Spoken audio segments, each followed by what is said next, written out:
Boom. We are here. We are live, everyone. And I have to speak to the people. I have to tell each and every one of you that I have accepted it. I am the king of the Lit Bros. I want to tell you guys that it doesn't matter if you believe that authors are good today, because there are so many great authors.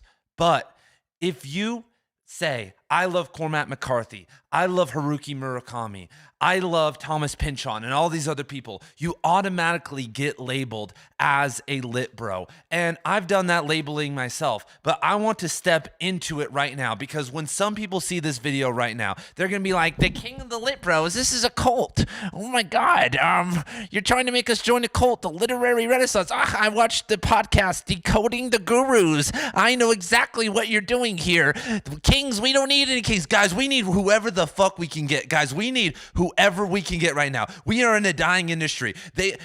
No matter what they tell me, no one is going to make me believe that Percival fucking Everett is the next great fiction author. No one's going to make me fucking believe that the shit they're trying to shove down my throat right now in the publishing industry is the next step. No matter how much marketing, how much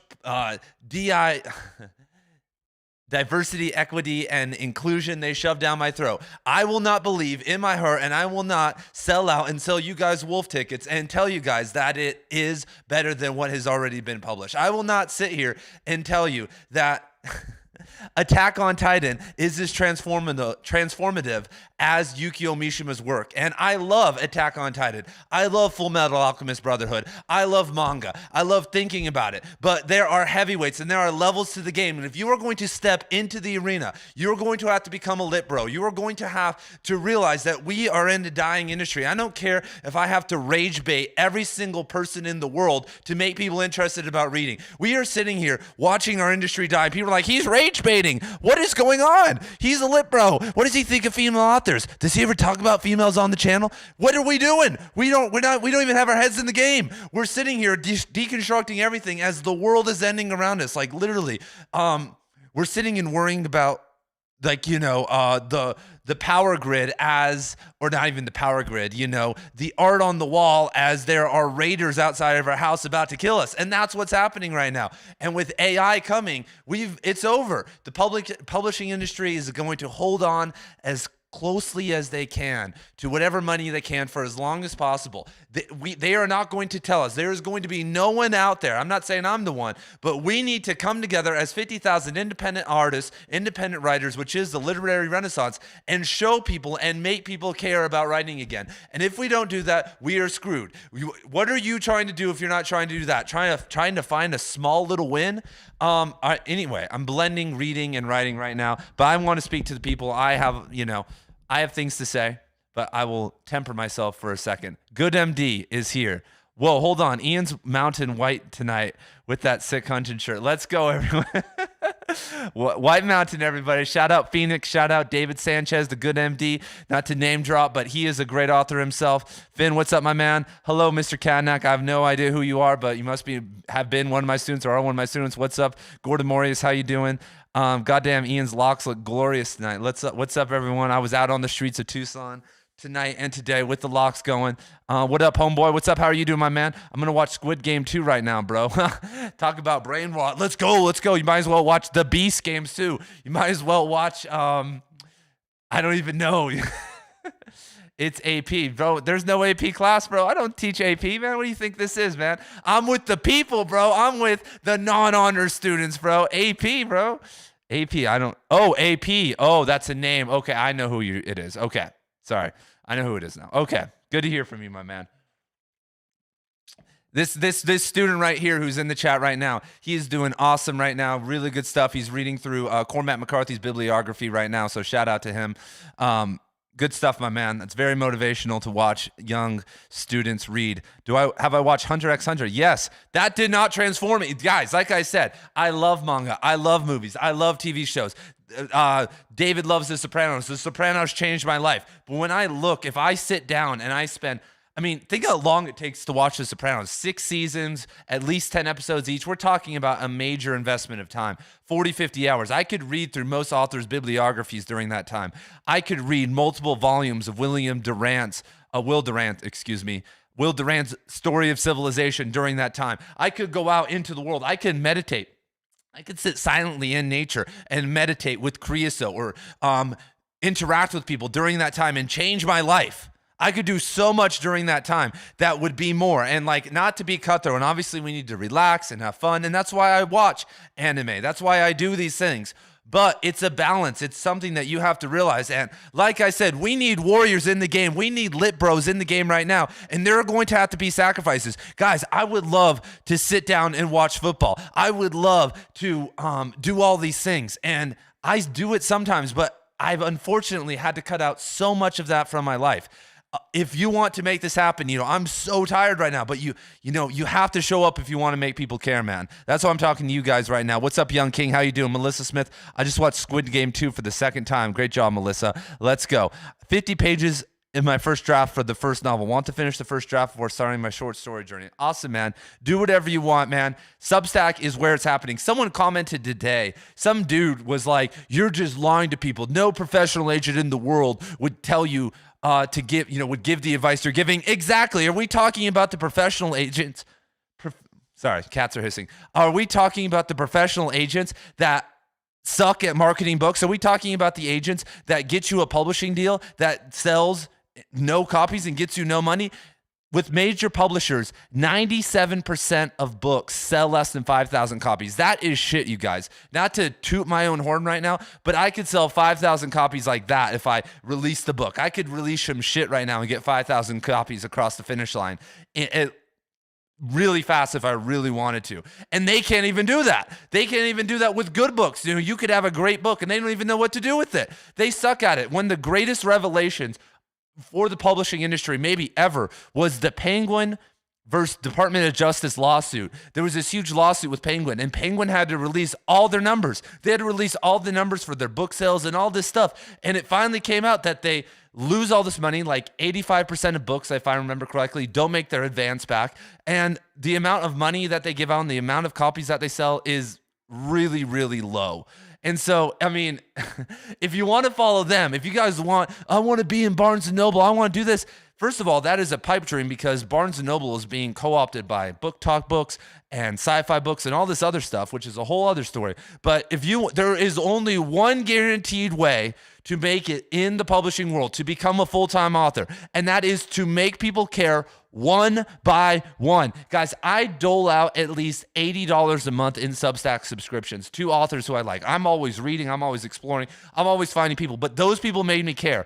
I could talk about them right now. I could talk about Benno, I could talk about Josh, I could talk about Misty Violet, I could talk about all these writers, I should say, on Substack who have less than 100 subscribers, who've made me personally care about their work.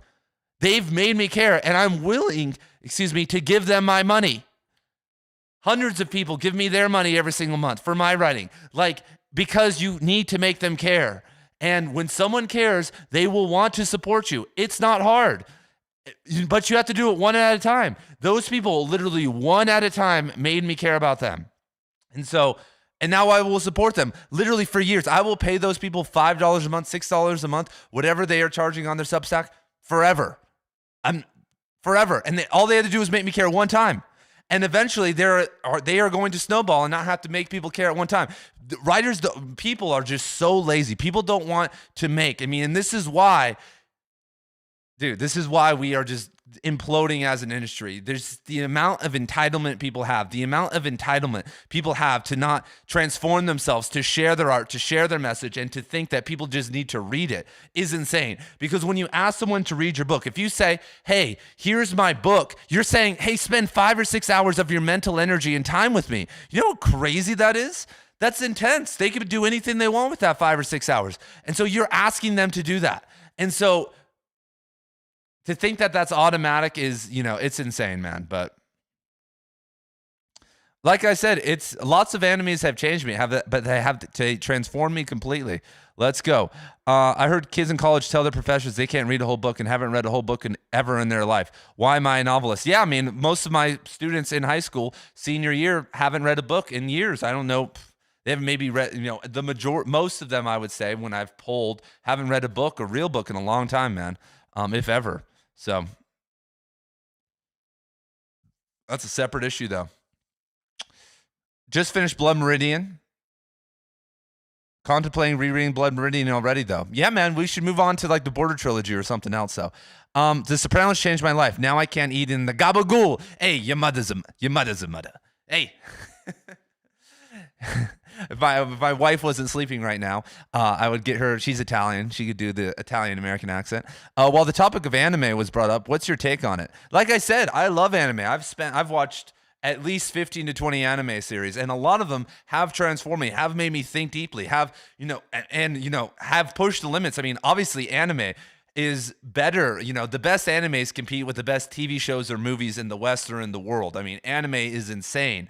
But I mean, you have to think about your time. You have to think about it. Like, if you want to be a writer, if you want to share your, light with the world, and you can't do it and you're watching anime, then what the fuck are you doing? Like, what? I mean, if you can't get up and talk and speak, there are books for that. There are free courses for that. There are motivational videos and live streams right now that, like, I'm doing right now for that. There are people to help you. There is a world as a playground to go and interact with. And so, anyway, that's the one rule of YouTube, though, you guys. That's the one rule. If I make a video right now, if I made a video right now and I pointed the finger back at the writer, if I said you need to change, and I didn't blame the publishing industry and people being dumb and people not reading, if I blamed the person and I say you need to change, I get so many downvotes. I get so many nasty comments. I mean, it's insane.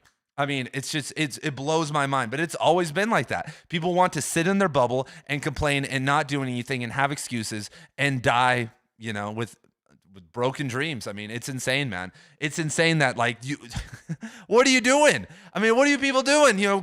I'm caffeine free. I've been caffeine free for 4 years, but go get on modafinil, go chug caffeine, go do anything, make something happen, bro. Video on Melville. I have videos on Melville already. Cervantes, that's probably not going to happen for a while. I would have to do a reread. Let's see. I could not be more behind on the Lit Bro movement. Not enough dudes read anymore. I mean, it's surprisingly, there's a lot of guys that read. And what's so weird, we could talk about the Lit Bros for a second.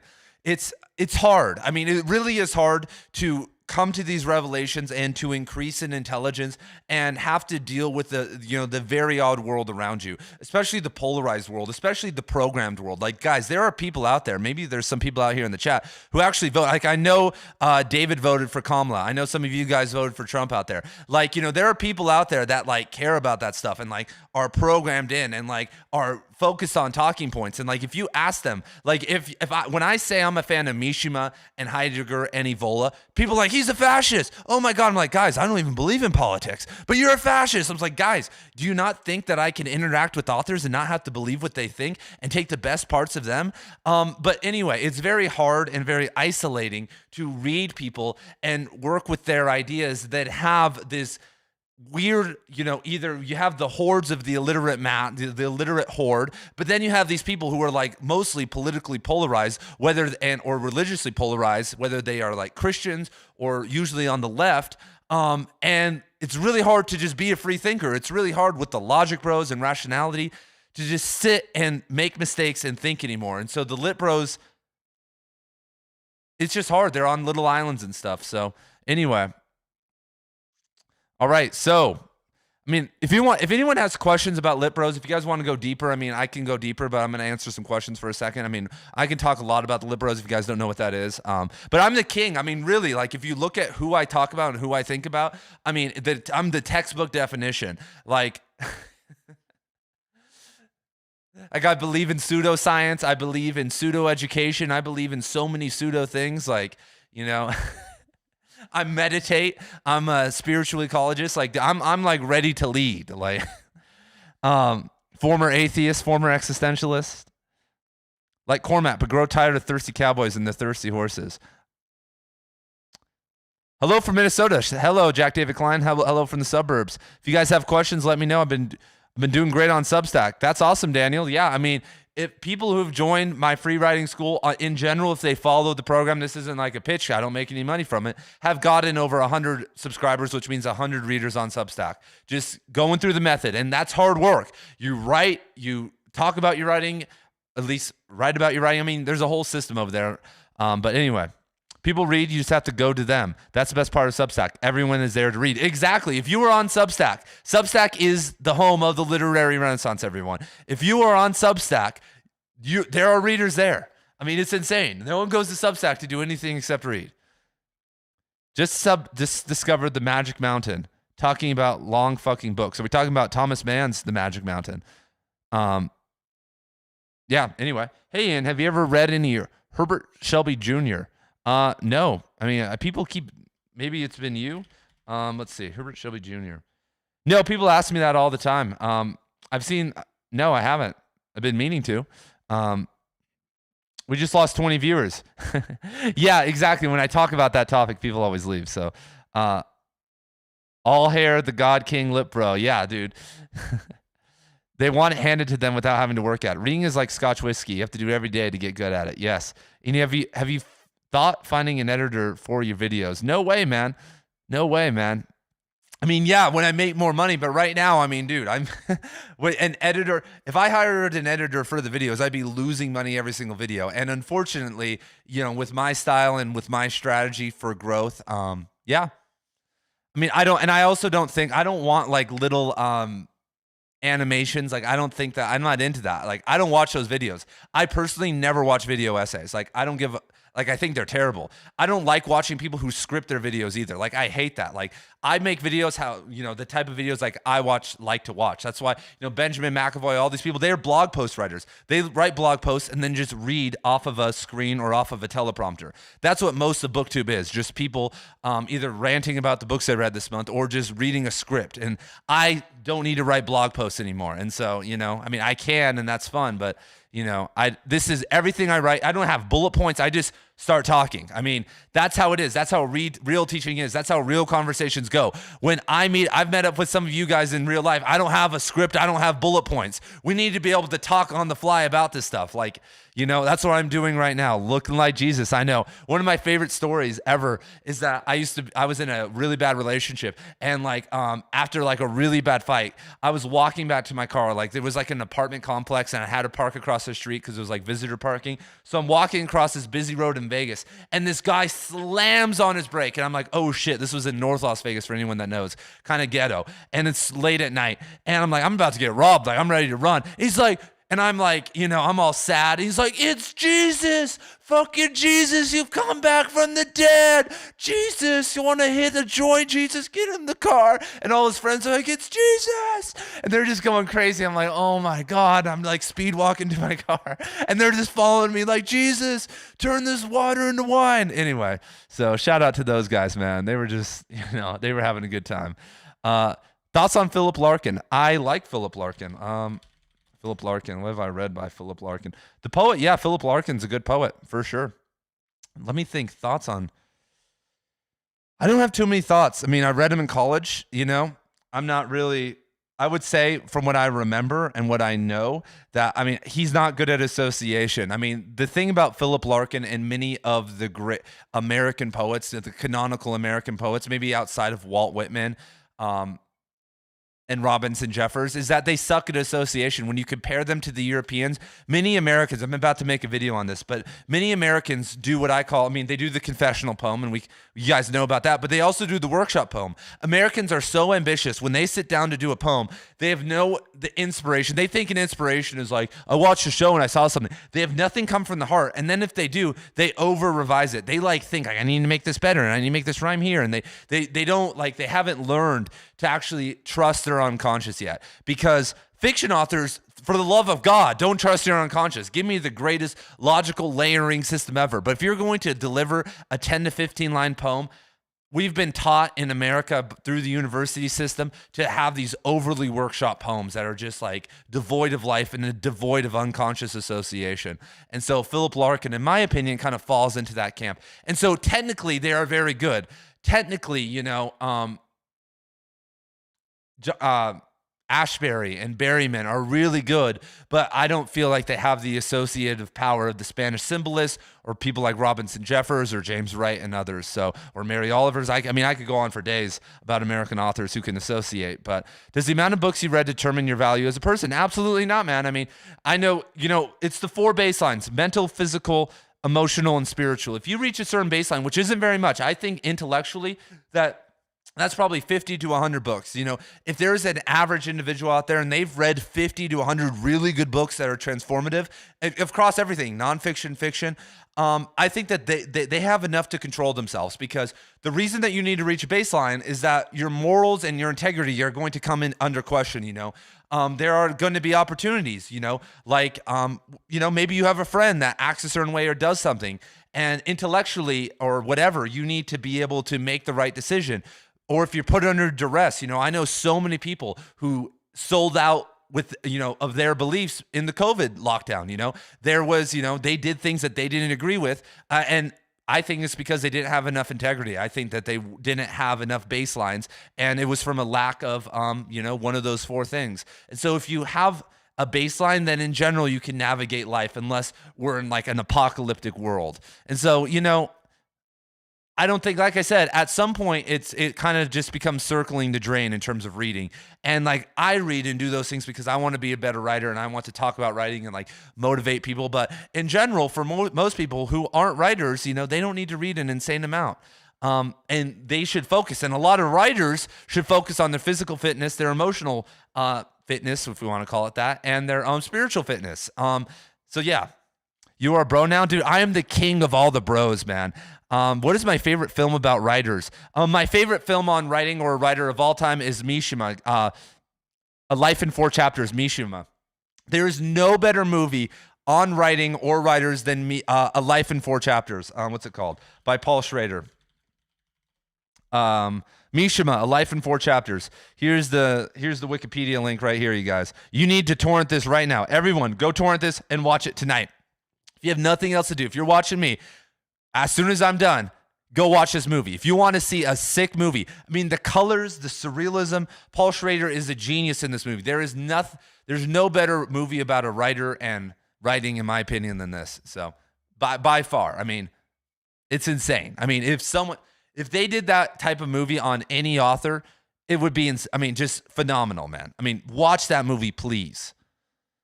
Do you read any sci-fi, like The Three Body Problem? Yeah, so speaking of The Three Body Problem, yeah, I've read The Three Body Problem. I thought it was pretty good. I mean, it's just whatever. I mean, it's just kind of mass market.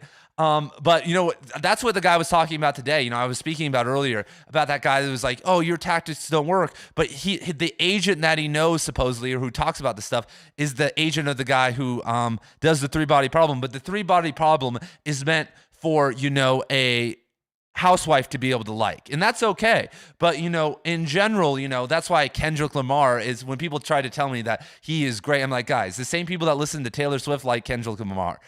It's like, it's so funny. Like, yes, they're good. Yes, objectively, it's good, but it's not transformative. I could sit and listen to Section 80 and to Pimp a Butterfly and Good Kid, Mad City and every single Kendrick Lamar album right now, and my life wouldn't change. Like, literally, I would hear some rehashed talking points from the Black Panthers and Huey P. Newton and hear some cool flows and stuff. But if I listen to Ab Soul's work, if I listen to Cambada's work, if I listen to Kaz' work, if I listen to Rock Marciano's work, if I listen to countless other rappers and underground rappers' works, I would actually transform. I would hear ideas that were actually polarizing. Kendrick Lamar has never said something polarizing. He's never actually stated a polarizing opinion or gone deep into anything spiritual. I'm sorry. To a normie, maybe that's true.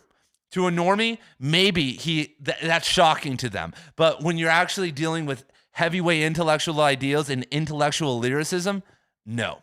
I'm sorry. Anyway, I don't know. So do I like sci-fi? Yes, I love sci-fi.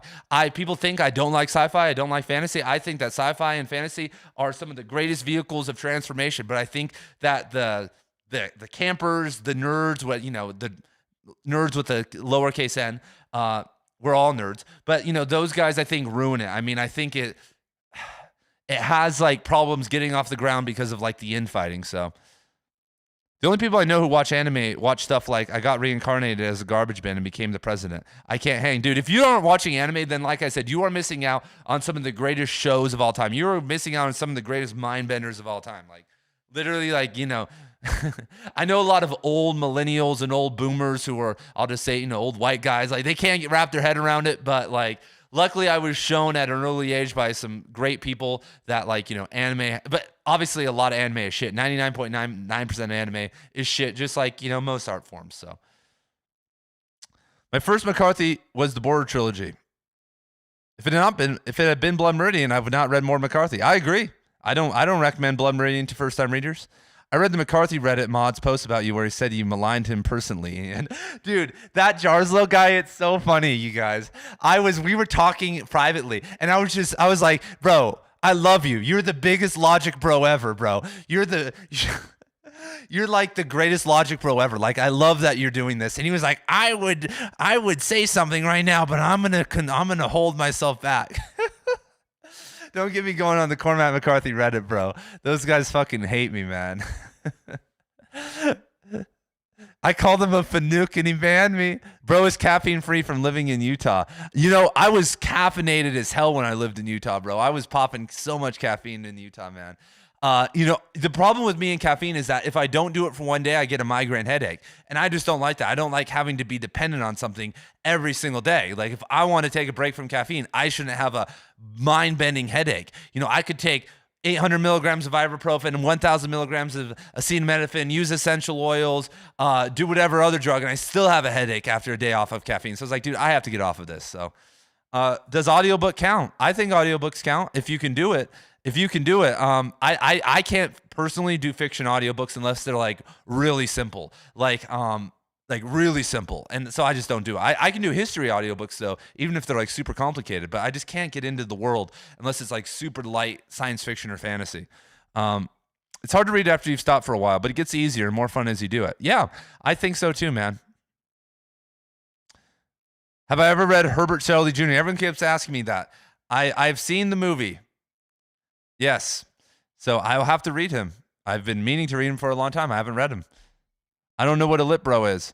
What's really so wrong with lit bros? I mean, I really don't think being a lit bro is that bad. I mean, like I said, I think it's a politicized term. I think that it's kind of been hijacked by, it's been hijacked and used against us. So I will be your king. I will be the battering ram. I mean, I take insults. I get shit on every single day. And like, I'm going to be the battering ram for the next generation. Like, that's my goal. So this is like a Reddit anonymous scene. Hi, I'm a recovering Redditor. Like, I've never been that active on Reddit. Like, I've never in my entire life, like, it's so funny. That same mod that I was talking about, Jarzlo, like that dude back 10 years ago when I was like 19, 20 years old, like he was still shitting on people and being a logic bro back on the Cormac McCarthy Reddit. Then I was like, dude, this place sucks. Like, who wants to be on here? Musk versus Zuck, MMA soon, please. Oh my God. Do you like David Lipsky's book on David Foster Wallace? Of course, man. I mean, that book's just a transcript. I mean, it's just their conversations. What are some of your favorite comic writers? I'm not too deep into the comic world. I mean, I've read Sandman by Neil Gaiman, like it's in its entirety. I haven't really gone too much deeper than that. I read the Batman series too, the one, the classic Batman series, not that classic. I had a friend feed me the entire thing. The best one, he would be like, the best Batman version series. I don't know which one it was. It was pretty long though. I can't remember at this point.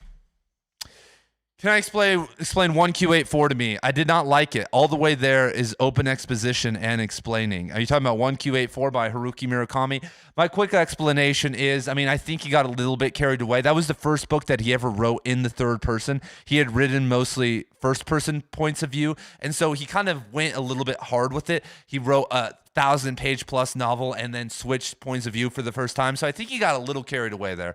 There's nothing to really explain. I think you got it all. He basically explained the entire metaphysics of the book, the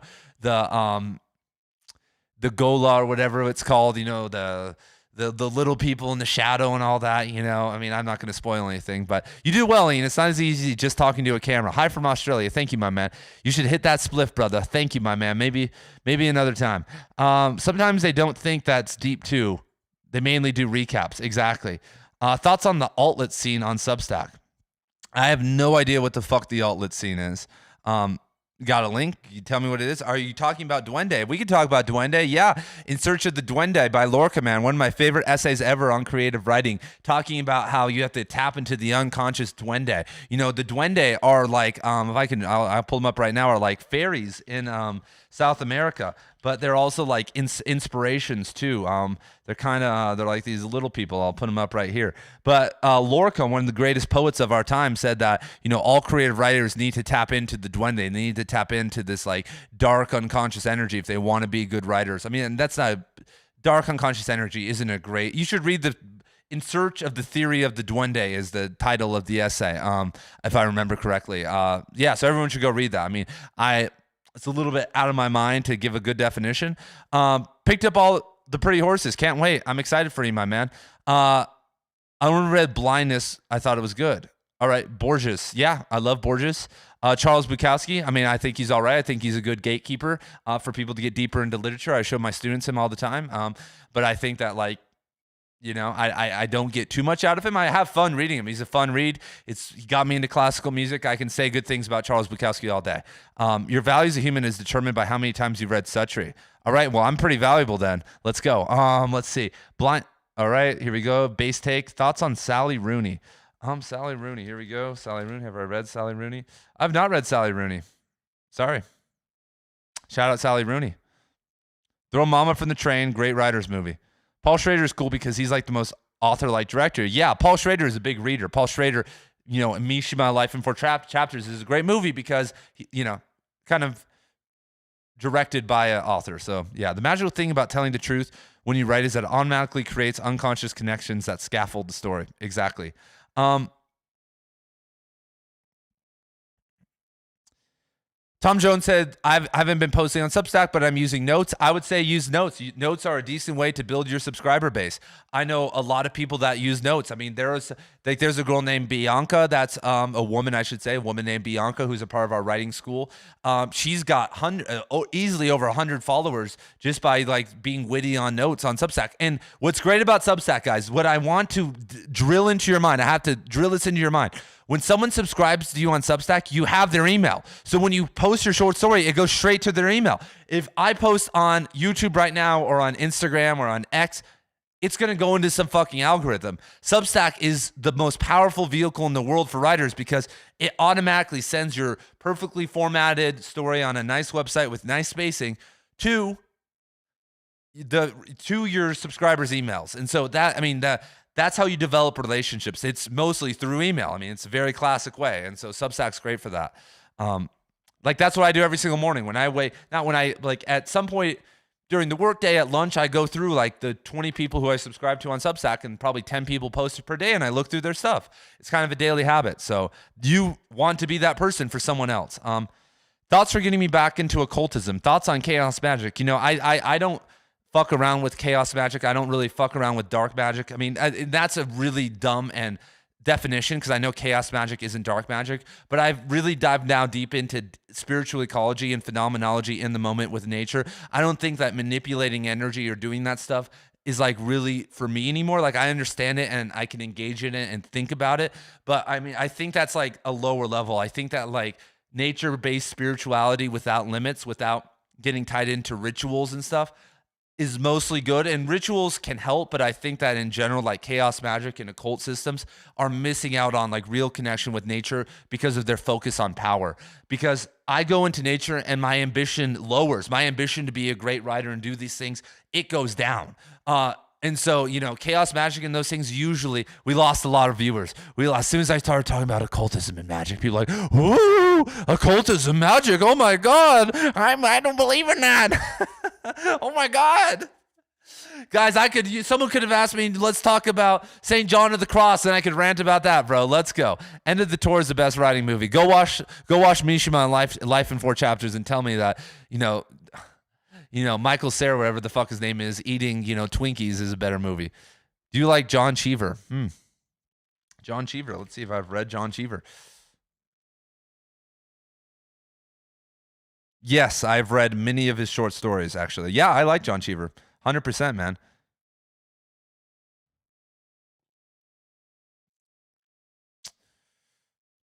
What's the name of the writer movie? Misha, My Life in Four Chapters. Here we go. I'm answering all question. Mac Miller was on another level.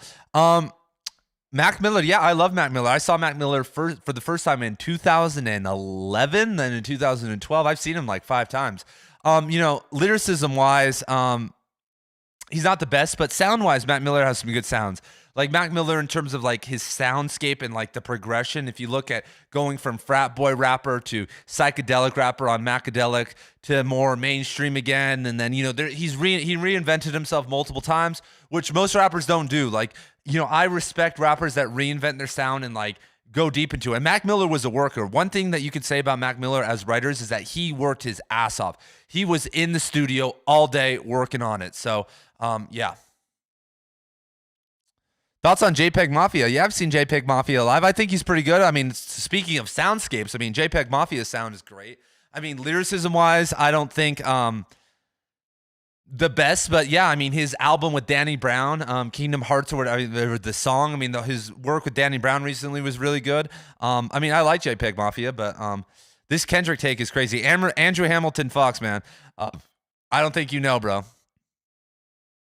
Have you heard of the underground rapper A$AP Rock? Of course, man. The whole A$AP group, excuse me. Atmosphere and that whole group, man. Yeah. Yeah, LP, that whole group. Yeah.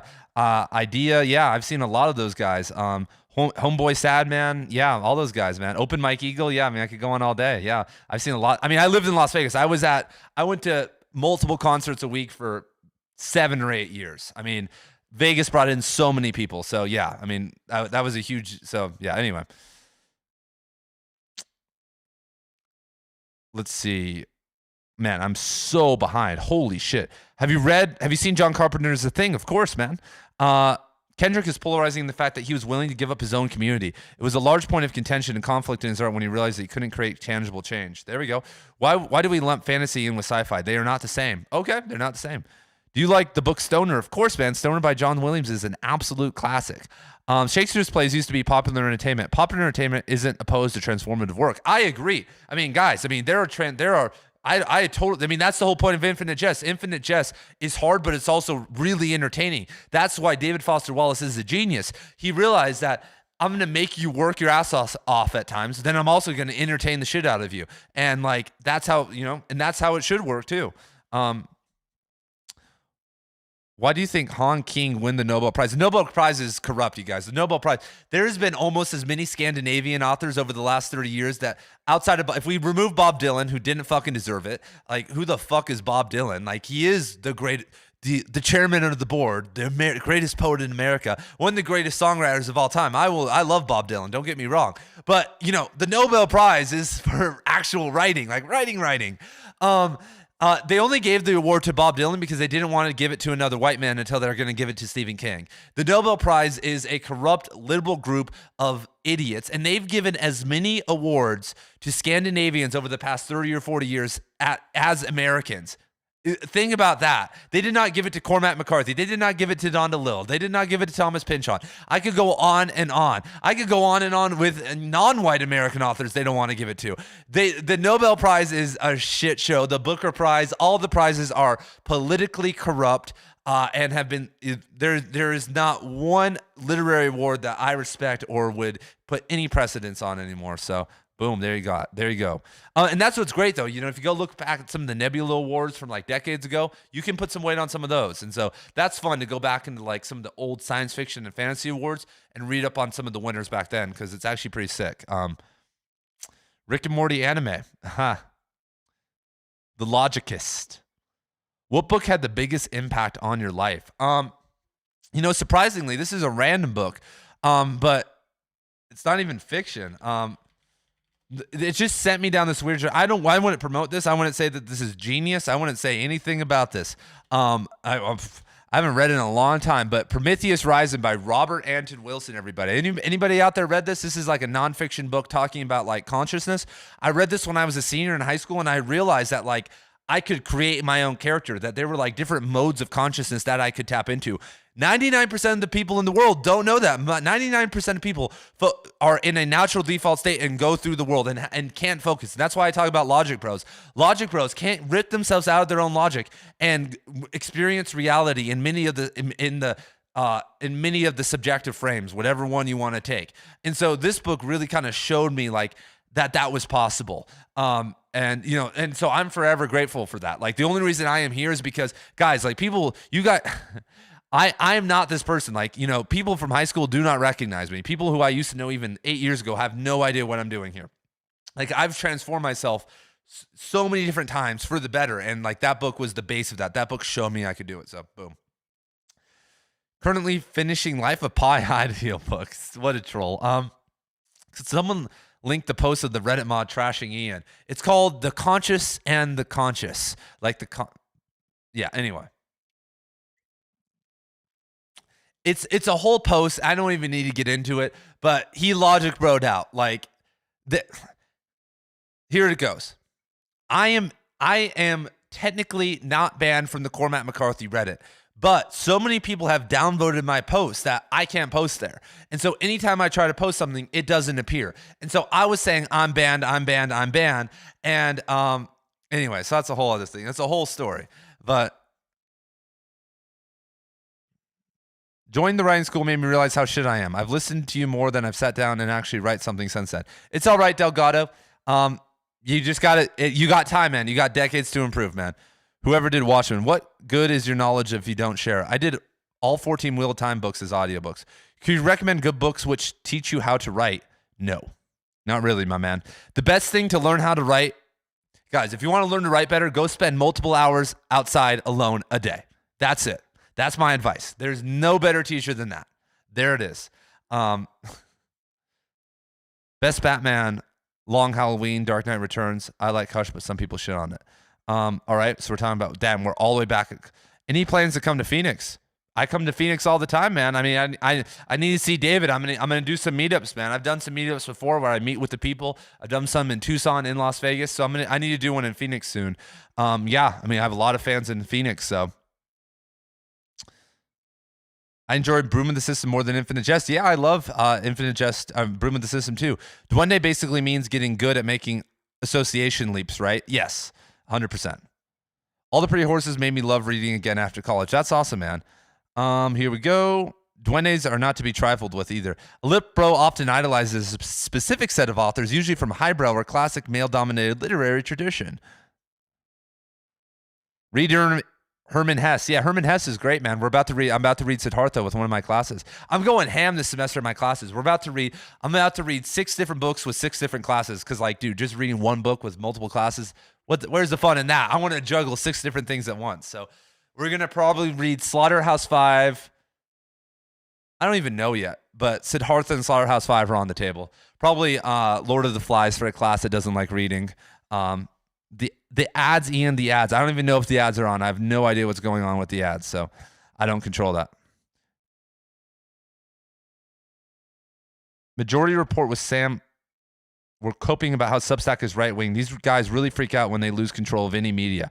Yeah, I mean, that's what's so funny about people freaking out about Substack. Oh my God, anytime anything is free speech, people call it like right-wing. It's so funny. How many students do you have? Not too many this year. I've had, at one point, you guys, I had 40 times 8, which is 320. I had over 300 students. I'm rocking more near 150 this year. So that was in Las Vegas, though. In the Clark County School District, I had over 300 students, man. And which that was, I mean, I talk about being Jesus, you guys. I would just accept it. I mean, I would just sit and have markers thrown at me.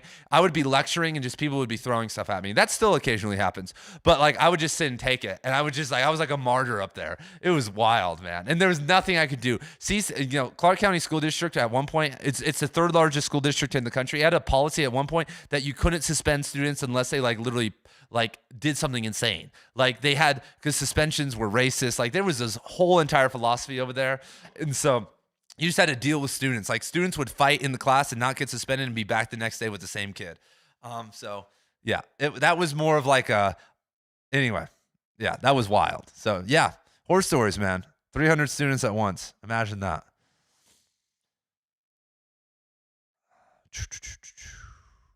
Yeah, I've read House of Leaves and the other book by Mark Daniel Lewinsky, whatever his name is. Yeah, he's awesome, man. Pop off, Mr. Katnack. Do you agree that free will is an illusion? That's the whole thing. I've taken the third path. Go watch my video on Cormac McCarthy and Tolstoy where I talk about the third path. I'm not going to go crazy on that right now.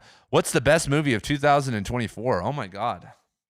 It's a great question.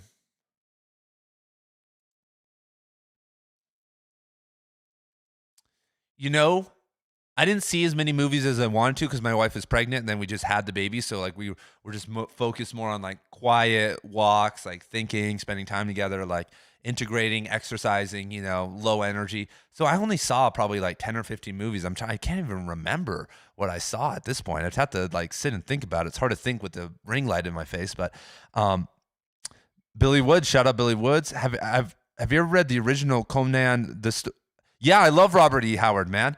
Robert E. Howard is underrated author for sure. Have I seen Dead Man? Yeah, I love Dead Man. Shout out Johnny Depp acting like an Indian. I don't care. I'm not trying to cancel anyone. I just laugh. It's just so funny, man. The daily horoscopes are some of the best free examples of creative writing out there. Do you think the Pulitzer held any weight at the time they elected The Road as the winner? That was only because of Oprah. Speaking of award ceremonies, at some point they have to throw a bone. A lot of these award committees throw a bone every once in a while to kind of feint a legitimacy. So, did you hear about Brandon Sanderson going woke? I didn't. Tell me what happened. I have no idea. I can imagine, though. I really like the Bob Dylan movie as a fan, but on an objective level, it was probably just mid. Yeah, I haven't seen it yet.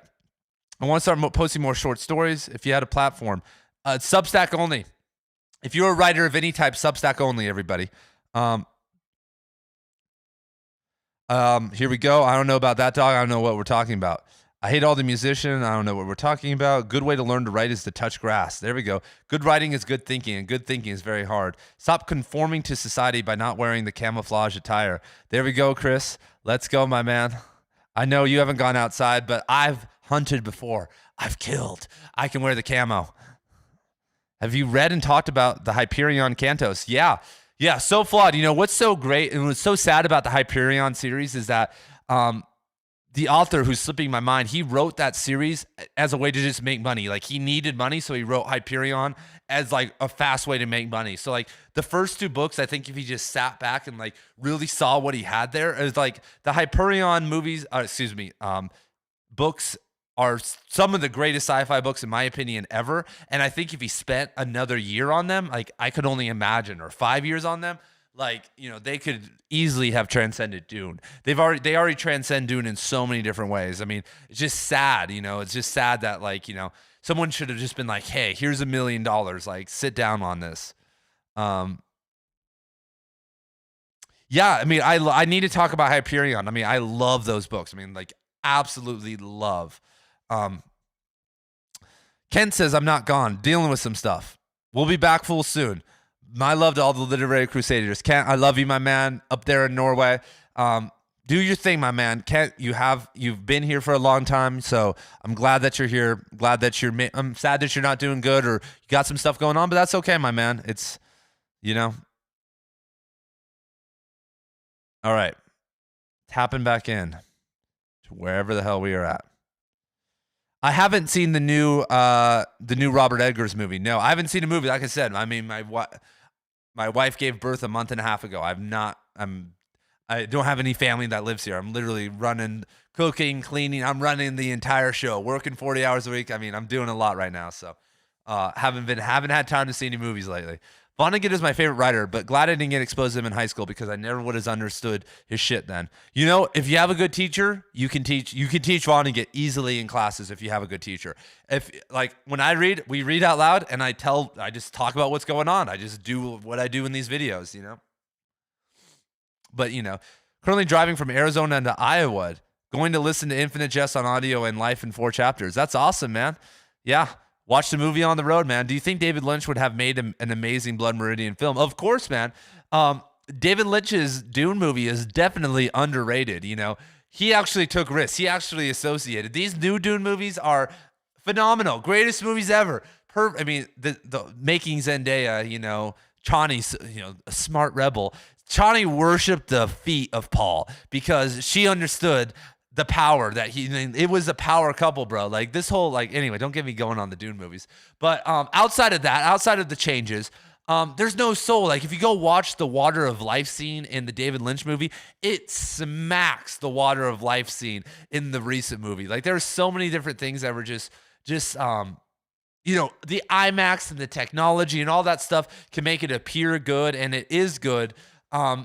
But the soul of it, in my opinion, is kind of gone. But I'm cool with it. I don't need to talk shit about the Dune movies because I love seeing the books I love on screen. And if there's no soul in it and it just is kind of a perfect depiction, that's okay with me too. I'm glad it's there. Like I don't need it to be perfect. But David Lynch doing Blood Meridian would be wild, bro. Wild. He's wrote a game romance in book 5 of Stormlight Archive and wrote an article calling himself an ally. All right, man. I mean, I'm not going to, that's his choice, man. I mean, he has the free will to do that, It's whatever, man. Cormac McCarthy wrote about a trans character. People freaked out over that. There were so many people who, I mean, guys, it's so funny, you guys. People freak out. People freak out over, so many people are politically programmed. It's insane. They can't read anything. They can't hear anything from one side of the political aisle, whether it's the left or the right, without having a meltdown. Opinion on the best book to film adaptations. Wow. I don't know. I'd have to think about that. I would literally have to think about that. I don't want to go silent for 40 seconds to think about that. But if you could give me some examples, I can tell you my thoughts.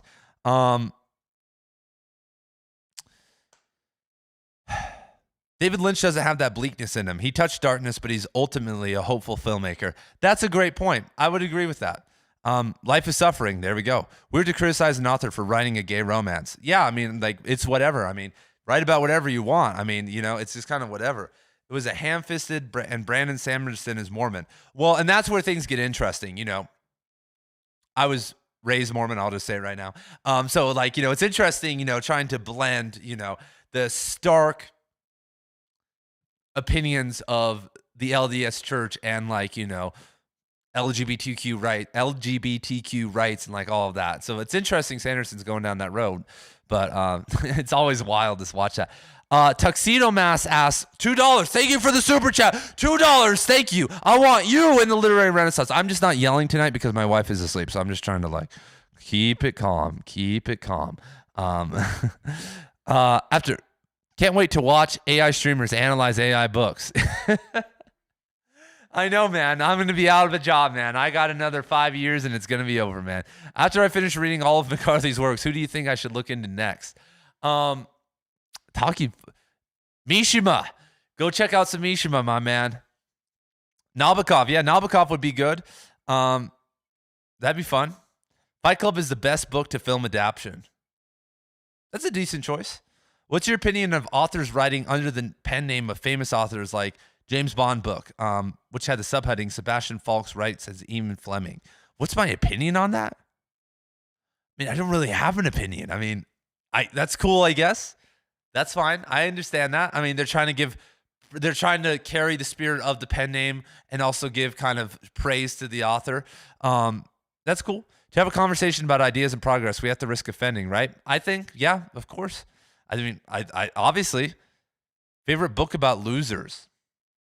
Ooh, that's a good one. I look back. I always look back. I'm like, that's what sucks about these live streams. I need a time to think about this. Losers.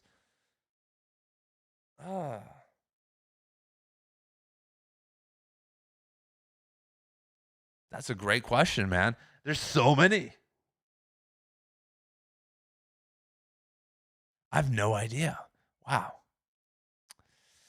Hibbity has just donated $5. Thank you so much for the $5, my man. Wow, we're pumping it up in the chat right now. What am I going to do with $7? I should go, woo! I'm going to save up. I'm actually saving up for a new microphone. I'm going to get the podcasting microphone eventually. It's going to take a while, but I am trying to save my pennies for that. So thank you, guys. I'm going to hopefully upgrade the audio experience at some point. Hopefully it doesn't sound too bad right now. But Hibbity asks, do you think that autobiographical writing in the beginning is a signal of little creativity? I mean, No, I think we all start there. I think that's what we have to tap into. I mean, I think that, yes, I mean, technically, yes, but I think I think it, people, the problem with autobiographical writing is your stories are more interesting maybe while telling them than they are on paper. You know, the unconscious has a mysterious way of working while writing fiction, and real stories are too real. Like telling a real story most of the time just doesn't hit the same way that from what I've seen. And so, you know, it's just kind of where you start. It's just where you start, man. And everyone's had to do it. I mean, I did it with my poetry and my fiction. But yeah, if that's where you're at right now, man, just keep doing it. Like you'll get better. Like move through it. Yeah, I mean, if you have any follow-ups for me, let me know, man. Thank you for the $5. That's wonderful, my man. Thank you so much. Would you see a movie about Cormac McCarthy that's similar to Mishima? I would watch any movie on any author that I like, even if I thought it was terrible. If Amazon Prime like Rings of Power, like, you know, Infinite Jest or whatever, I'd be right fucking there. I watched, you know, here's a hot take for you guys. This is going to piss a lot of you guys. The view count's going to drop 20. I didn't hate Rings of Power. I understand a lot of the lore was off. It wasn't the worst show I ever watched. I don't get triggered. Like people say, like, you're a snob, you're an elitist. Like I can detach and watch Rings of Power and like not freak the fuck out. Like I understand it's not perfect. I understand there's problems, but like it's almost like I like it that way. Like let's create some controversy. Like let's like they stirred up the pot, man. I mean, they screwed up so much, and we could talk about that, but like I sat down, I didn't know. So Rings of Power came out, and I had no idea like that people hated it. Like I don't really pay attention to the news. And so I just watched it, and I was like, it was pretty good. It was all right. Like, cool.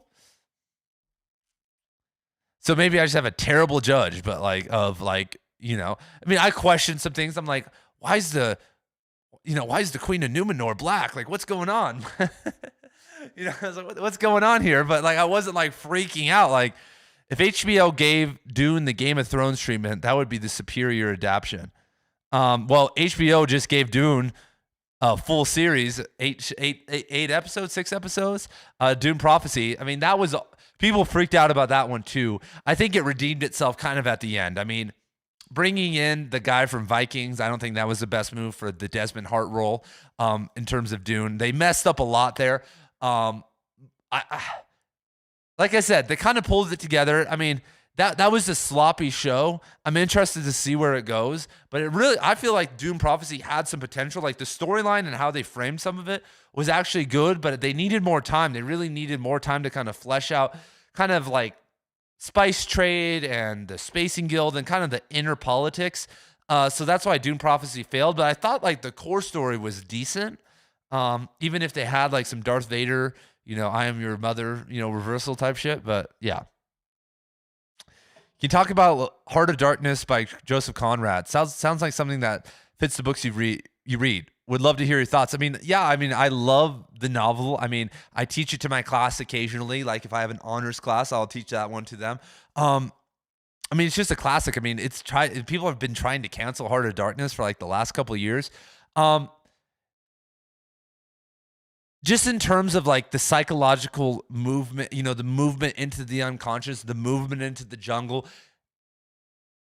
Beautiful stuff. I mean, tapping into the time too and thinking about the time and with Conrad and what was going on back then, it's magical and such a beautiful novel because he was basically just reporting what he was feeling. He was just reporting this, you know, with Kurtz and everything, just reporting what was happening and like, you know, and so, yeah, I need to make some videos on Conrad. Have I made a video on Cormac McCarthy and Conrad yet? I don't think I have, but I have some notes on that. So, Dune should be rococo and colorful. Jodorowsky would have been so much better. I agree. I mean, parking facilities. I mean, I know. If anyone's seen Sicario, written by Taylor Sheridan, I thought that was a decent script. I mean, I don't even know how to say his name. The Denise guy. I don't even know how to say his last name. Who cares? I don't care. Anyway, I mean, I feel like he screwed up, like, you know, that script and like, you know, I'm from the area. I'm from the Southwest. His colors suck. I mean, 100%.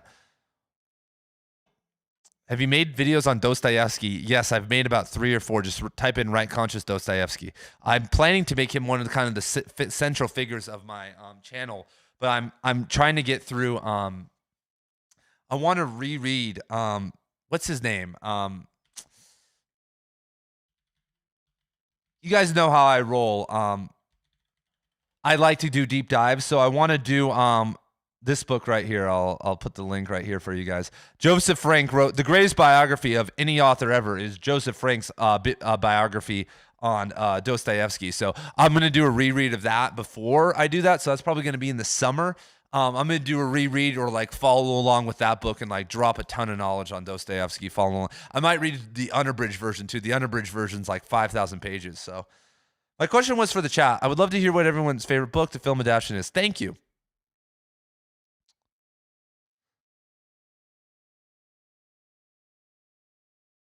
Okay, here we go. I'm reading through everything. Da da da da da. I'm really far behind. Would you prefer a nihilistic and sad story more than the hopeful ones? Yeah, the Anon. You need to go read Tom Robbins. You need to go read this book right now, The Anon.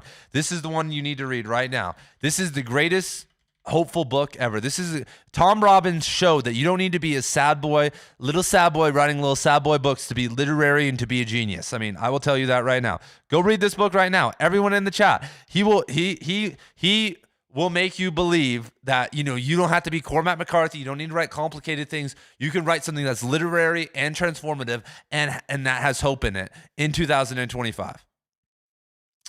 All right. The Shining is probably the best adaptation of all time, just on a technical level. That's probably true. I worked at Timberline Lodge, everyone. I don't know if you guys know that. That's where part of the movie was filmed. I was a ski instructor at Timberline Lodge, and then I worked in the kitchen, right where let's see, I'll show where it's at.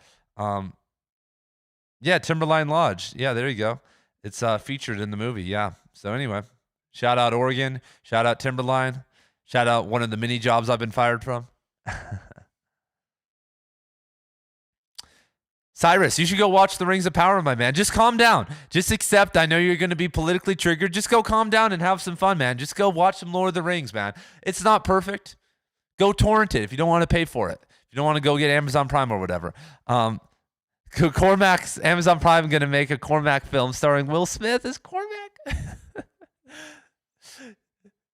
Augusta Britta Zendaya. You liked Rings of Power. Your Man of the People plaque is on the way. That's funny. I like I said, like is a strong word.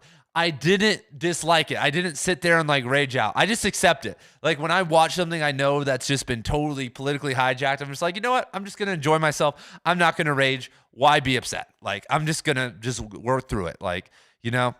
And like, I'm a nerd. Like, guys, I'm a nerd. Like, my wife has read The Hobbit. She didn't read the rest of the Lord of the Rings series. She's seen the movies. She likes it. And she doesn't know all the lore problems of Rings of Power. She's not sitting there nerding out like I am after every episode. Like, what did they get wrong? I'm like looking it up and watching videos on YouTube. She's not doing that. It's like it's a fun time. Like, have fun with other people. Like, you know, things don't have to be that serious. Who would play Augusta Britt? Zendaya. Dark stories have more obvious setups for transformative experiences. Agreed, but not really. Go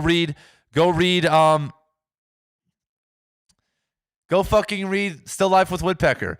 People are gonna make their own fun. I refuse. Okay, here we go. I'm trying to read faster here.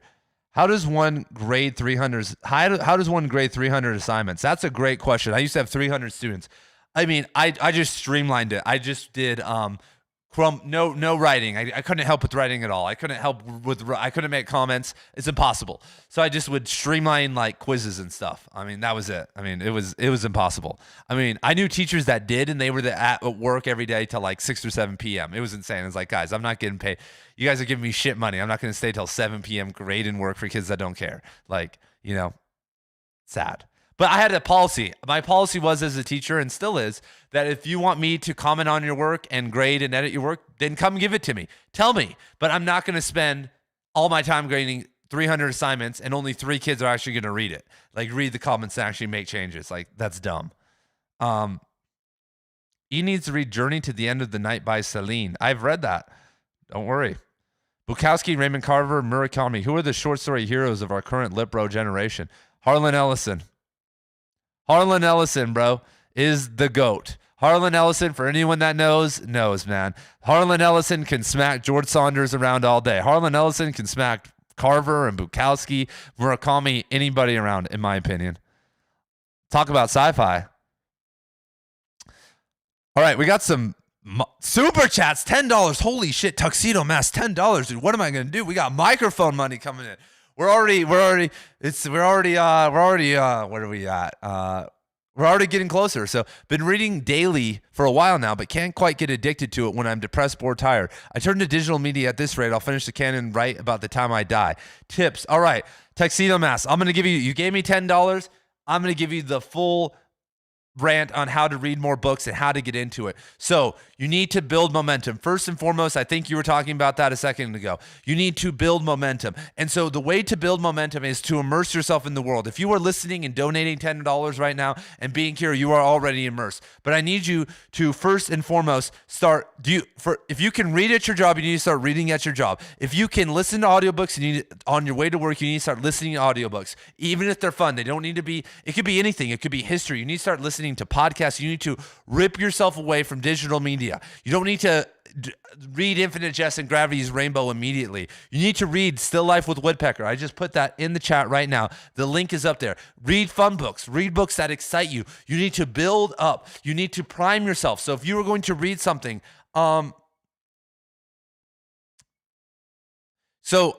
So it's, your question is when I'm depressed and bored. And so, I mean, it would be hard. I mean, I would have to also mention that you need to spend more time outside. Something that you should do is learn to be bored. Accept boredom. Read outside. I don't know where you live, but a couple months out of the year, wherever you're at, you have time where you can go to a park and be outside. Only bring a book with you, Tuxedo Mask. If the weather is good, show up with a book, show up with something to write in, and just chill out at the park. You may think it's weird. Just be out there, man. And you will learn to slowly break yourself off. You most likely live in a place where it's winter right now, and you can't do that. And so rip yourself away and start building momentum. Start immersing yourself. Read when you can. Get big wins. Write about it. Join Substack.com and anonymously. I'll give you permission, man. I'll give you the right conscious stamp. Write book reviews, write journal articles. Don't tell anyone who you are. Write summaries of what you're reading. Write summaries about what you were feeling. And eventually that will help you build momentum and start to understand what you are writing. Keep notes, like turn it into something. Make it bigger than yourself. Start sharing your thoughts with the world, even if you think it sucks, and don't attach your identity to it until you're ready. And then you can start a second page or attach your identity to it. Like you have to, talking about finishing the canon, dude, you're never going to finish the canon. If you want to go, you can look it up online. Look up Harold Bloom's Western canon list and look at it right now. Dude, you're not going to finish it, bro. Like it's too big.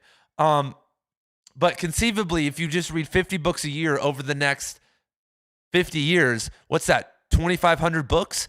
2,500 books. I mean, that's a lot, man. So, tell me if I'm fucking being dumb right now, but 50 times 50 is 2,500. 2,500 books is a lot, bro. That's so much. And so, yeah, there you go. If you want any follow-ups, Tuxedo Mask will let me know. But, I mean, you could get through it. 50 books a year isn't that hard. That's a book a week. That's 4 hours a week to reading. And if you have audiobooks going too, if you finish in your free time like 5 to 10 audiobooks a year, then that actually lowers that to like a book every week and a half. So you can kind of streamline that. So there you go. Back to it, everybody. Sean Fitzgerald, thank you for the $2. Also, my man, thank you, everybody, for the donations. Actually means a lot. Like I'm out here doing it. Thank you guys for everything. I was going to do a fundraiser.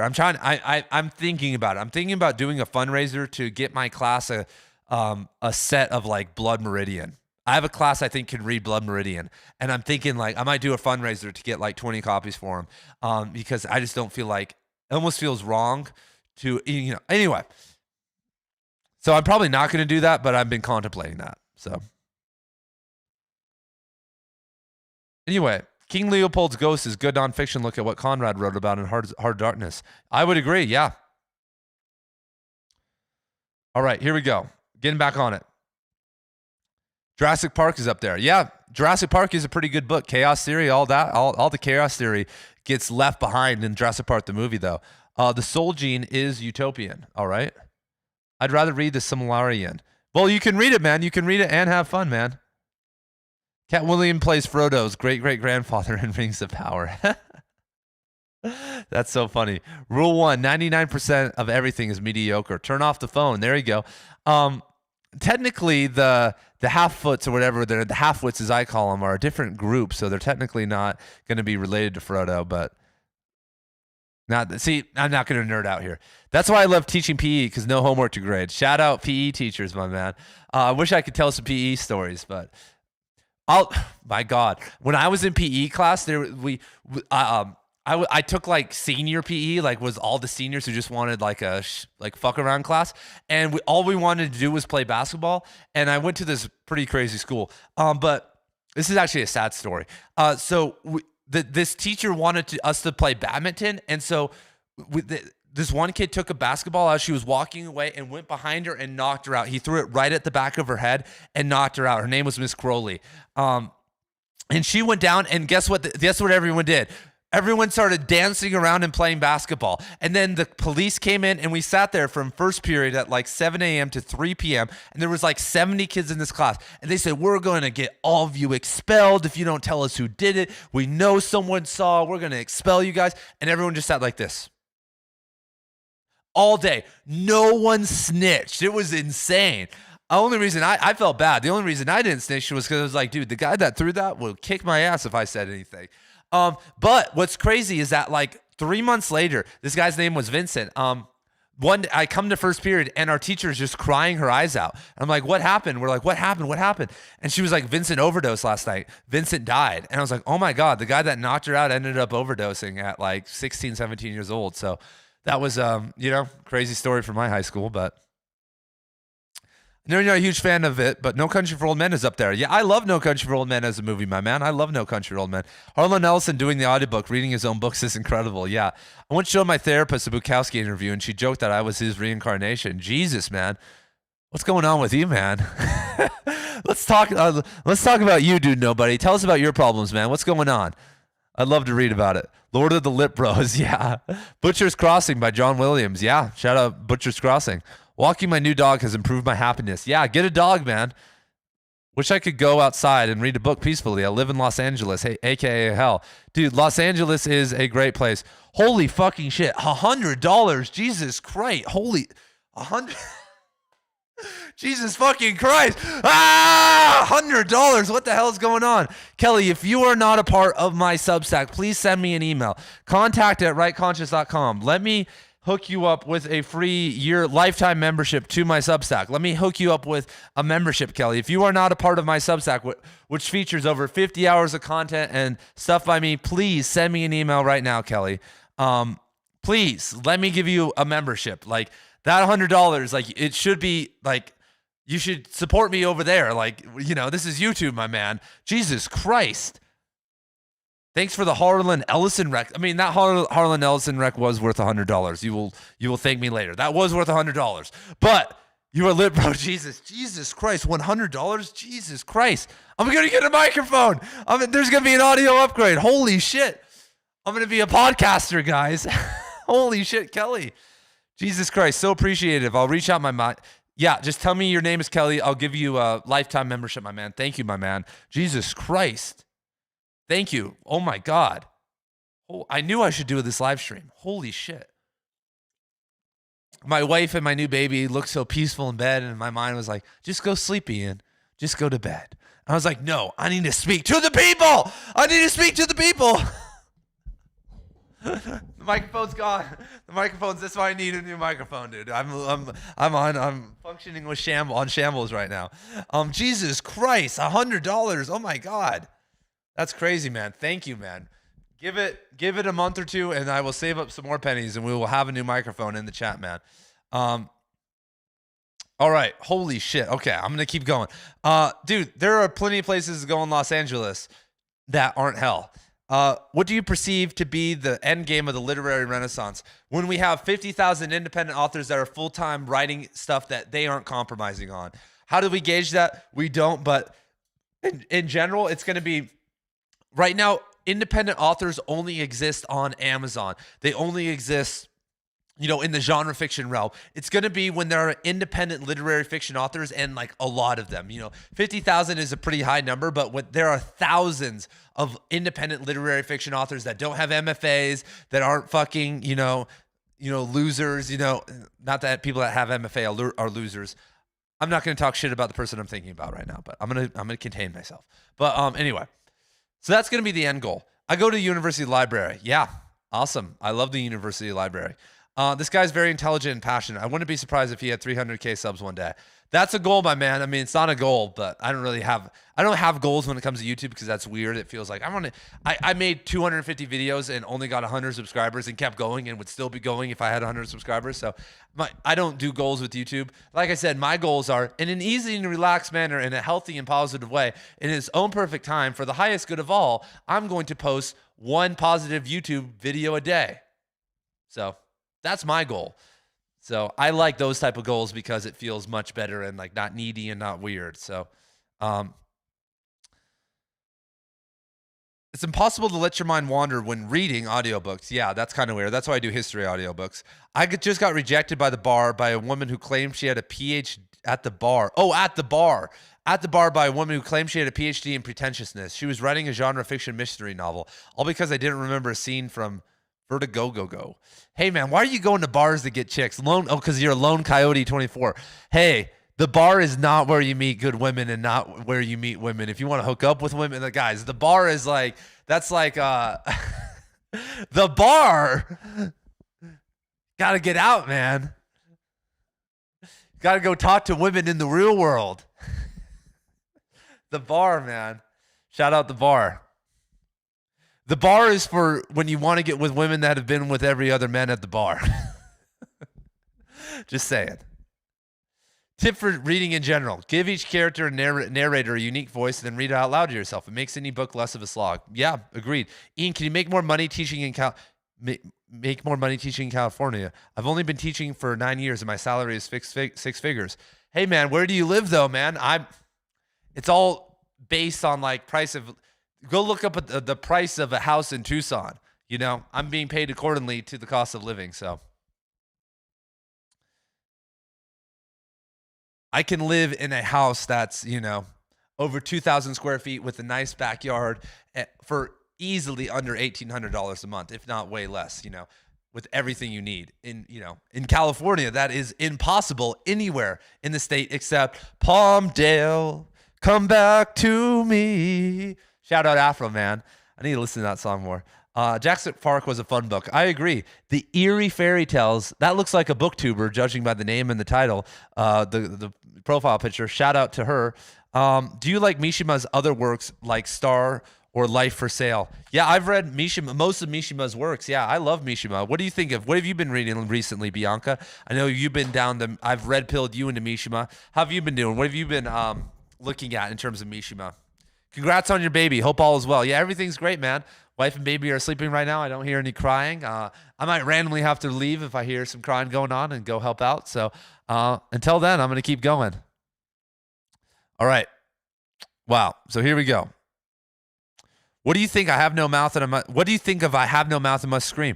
I think that's a great collection of short stories. The short story itself, I think that it's not, the collection's not as good as Deathbird stories. I think that the short story itself is actually kind of one of the more overrated Harlan Ellison short stories. Even though I like it, I like a lot of his stuff. You should get an elite toe porn prescription.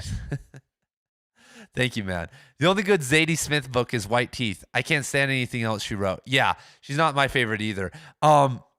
Anyway, happy microphone gay. Kelly's the new sugar daddy. Thank you so much, Kelly.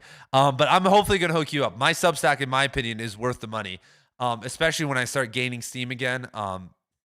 And now I'm figuring it out. You guys, I'm back on my daily publishing schedule, and Substack's about to get a lot of love too. So I saw someone rate Blood Meridian 1 star because a book shouldn't be published with the N-word in it. I'm like, that's your biggest concern with the book? Well, what's so funny about Cormac is that he dropped the N-word a ton in his first 4 novels, which were Southern novels. He had an excuse for it, but somehow he slipped it in with The Hermit. I laughed so hard when I first read that. I was like, dude, Cormac found a way to drop the N-word hard R in Blood Meridian multiple times, but when there's a will, there is a way. Isn't Kelly a woman? I can't tell. You know, Kelly's actually a male name in different places around the world, so it's a whole other story, though. This channel is the best thing that's happened to me. Thank you, Kent. Barber's heavy lit. I don't know what that means. Christ, man. Been cranking out streams, eh? Yeah, man, I'm here. You had a kid. Thanks, man. Yeah, congrats. Thanks, man. It's a brilliant channel. I'm having to read a ton of mid-century authors to get anything gritty or real. I'm glad he's boldly pushing on this subject. Thank you, man. Thank you for the support. It makes me feel good, you guys. Sometimes it's hard. Like, I'm not immune. Like, I have to, read at least 20 shitty comments a day and, see Reddit posts shitting on me. And sometimes I'm like, dude, am I doing good? And like, you guys here, dude, that's why I'm doing these live streams. Like, talking to real people, doing meetups, like meetups in Phoenix, Tucson, Las Vegas. Like, that's why I do those too. Cause I'm like, okay, there are real people out there that support me, and that feels good because sometimes it can be hard. $100 will get you a gallon of milk and some cereal from the grocery store. Exactly. Venture capitalists should not be able to buy residential housing, which should be sold only to the people who will live in it. Yes, obviously. I'm on the literary sabbatical and reading Temple of the Golden Pavilion. That's awesome. I love that. That you feel the language. The language in the Temple of the Golden Pavilion is insane. Mishima's projection of mental illness and focus on a symbol through the stuttering, I forget his name, in the Temple of the Golden Pavilion is profound, man. Thoughts on Zizek? Yeah, I love Zizek. He's someone I'm going to be covering on the channel. If you look back there, I have his book.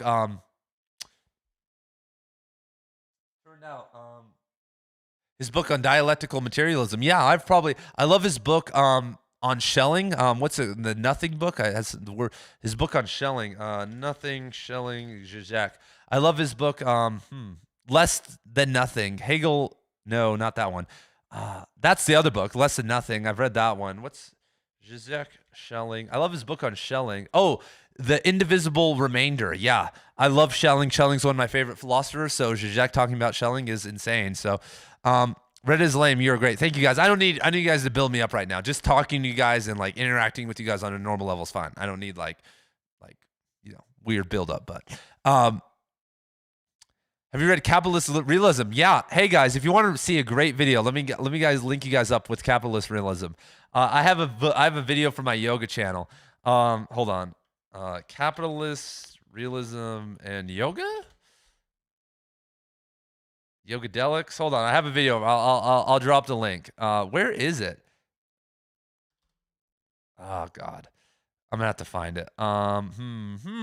Mishima Yoga. I have a Capitalist Realism meets Mishima meets Yoga video over on my one channel, but it's a small channel. It's hard to find. And I don't want to switch over profiles because.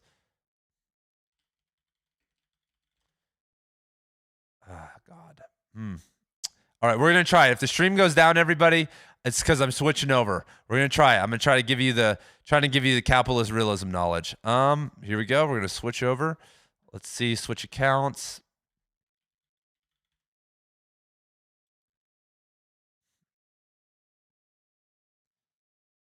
Is this public? So here's some videos. Here's some early right conscious. Here's some really early right conscious over there. 28. This was some stuff from a long time ago. There's one. I don't know if that's it. Capital. This. Oh, here it is. This is it. Here's the Capitalist Realism. Did I really do? Yeah, I really did Mishima and Capital Realism. All right. There you guys go. There's some Yogadelics content. Why do I find Faulkner unreadable? He seems to confuse me on purpose. Yeah, Faulkner is a very hard person to read. I'll just tell you right now. I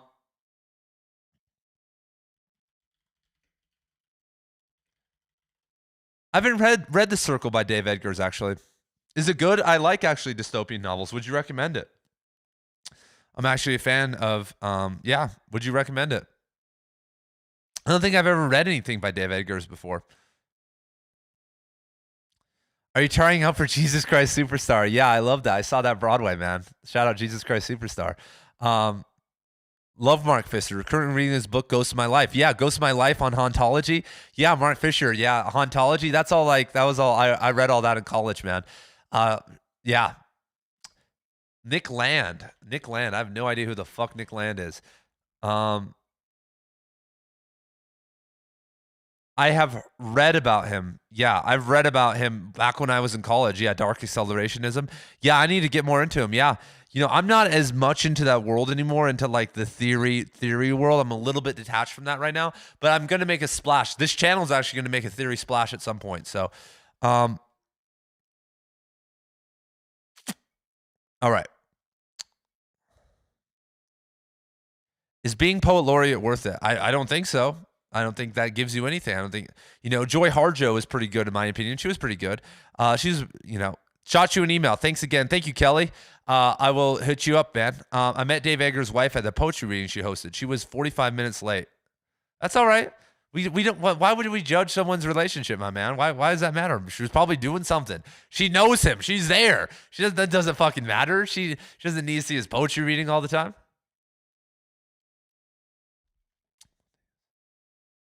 I actually have read The Consolation of Philosophy, surprisingly. Yeah.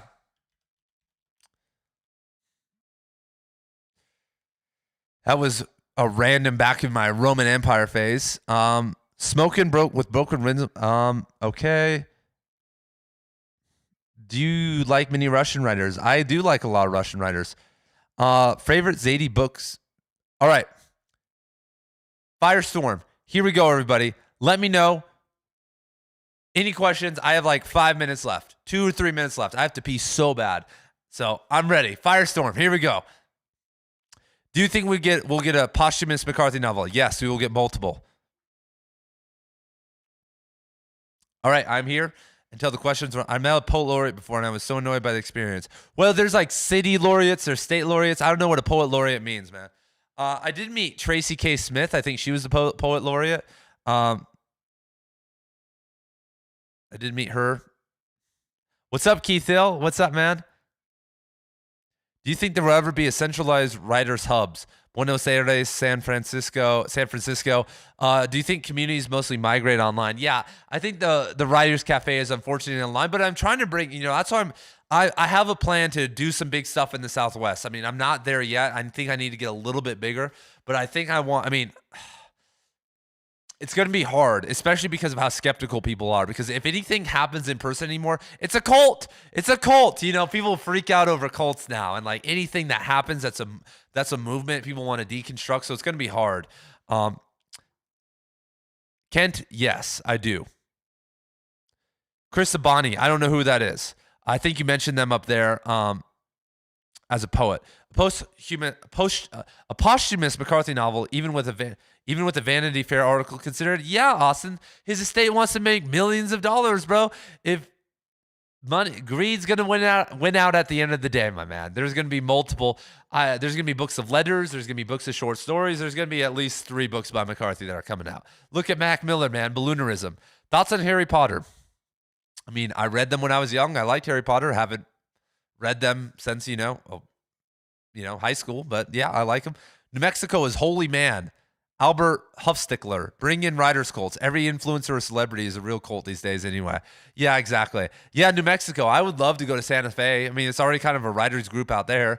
Yeah, make something happen in Santa Fe. Of course, yeah, I love William Blake, man. He's probably the greatest English poet, especially in that area. Of his time, he was the best for sure.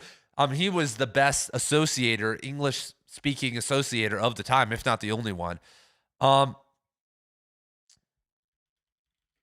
Yeah, Lost in the Funhouse by Ronald Barthes. If that was, Death of the Author. I was thinking about John Barth. Yeah, Death of the Author. I mean, I've only read Death of the Author. Yeah, I like him. I thought we were talking about John Barth, Lost in the Funhouse. I love John Barth too. Secret History of Las Vegas, which is great. Okay, I'll look into it. Ever got near Philadelphia? Yeah, I love Philadelphia, man. I've spent some time in Philadelphia. I've been to the Masonic Museum in Philadelphia. I've spent a bunch of time in Cherry Hill, near Philadelphia in Jersey. Yeah, I love Philadelphia, man. Shout out Philadelphia. If Philadelphia wasn't a shitty city with a bunch of what comes with shit, Philadelphia would be at the top of my list if I was going to go live in like a very urban city, for sure. Like more so than New York or other places. How many more books do I think Murakami has? Probably 3 to 5. Who is the current Gonzo journalist we've got in current day? Vincenzo Barney. Vincenzo Barney, Kelly. Do you know about Vincenzo Barney, my man? My new enemy, my new friend. Yeah. Vincenzo Barney. He's the only one that can do it at this point. He's got the aura. Let's see if he can do it.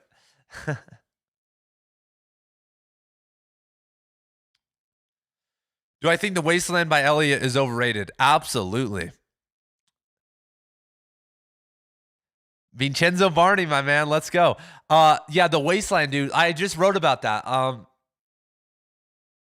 Dude, when you look at when The Wasteland was coming out, dude, there were so many better poems coming out in America, even at that time, and in Europe, dude. It's for sure overrated. Damn, I'm getting good names here right now. This is good. I've never heard of him. Well, I'm kind of trolling Kelly. He's the guy that wrote the Vanity Fair article, and I've been like trolling him and like kind of giving him the work, kind of giving him the logic, bro. I did a pretty hard takedown on him, so. No. You need to don't do Vincenzo Barney. Don't do that. Deathbird Stories, Harlan Ellison. Deathbird Stories for Harlan Ellison. I'm actually reading that with my class right now. Deathbird Stories. Go read the Vanity Fair article on Cormac McCarthy. Anybody have any current Gonzo journalists? I don't really know any. Jeez.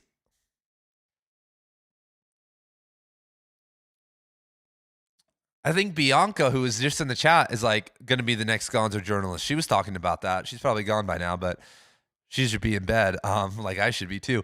Your kids would like Circle. When I coach high school sports, baseball jocks would talk about it for hours. What's a good book on Mishima to start with? It's not that hard, but if you're scared of not getting it, The Sailor Who Fell from Grace with the Sea is the best to start with Mishima. Yeah, just start with that one. It's not his most complicated. Just that's like a very kind of good, simple intro. Like he writes much more extravagantly in other novels like Spring Snow and The Temple of the Golden Pavilion. How long do we have until AI becomes indistinguishable? Probably only less than a couple of years. Andrew Callaghan is a sort of a Gonzo journalist.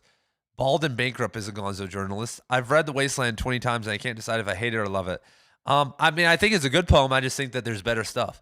What do you think of Seawolf by London? I like it. Shout out London. All right. My nose is clogged from talking continuously for now an hour and 30 minutes. Thank you, Kelly, for the $100 donation. Thank you, everybody else, for making this stream super epic, man. How are authors going to beat AI? By making people care. Favorite anti-heroes in literature? Oren and Cadenza. All right. Good night, everybody. Have a good night. I will see you guys later. I will be live tomorrow with another video. I just want to make a video right now, but I'm not. I'm going to go to bed. I'm going to be a good person. I have no interest in reading an AI-generated novel. I don't either. So, all right. Boom. There we go, everybody. Have a good night. I'm going to peace out now. There we go.